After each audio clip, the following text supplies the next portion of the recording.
السلام عليكم ورحمة الله وبركاته، كيف الحال؟ حبيت اليوم أقدم لكم حلقة عن التنظيف بطريقة بسيطة وسهلة للأقفاص وللسلاكات، لأنه عارفين الإسهال بينتشر عبر يكون إهمال للنظافة. فعندنا هذه مكنسة محمولة بتشتحن وبتم قليل يعني، بس بتأدي الغرض.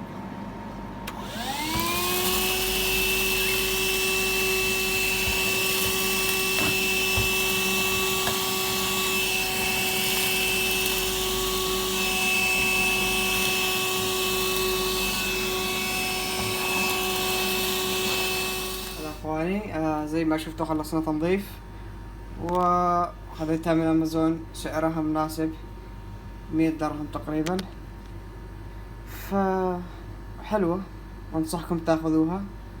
وبس لو تاخذوا نوعية افضل يعني زي كينوود، نوعية حلوة، ومشكورين. السلام عليكم.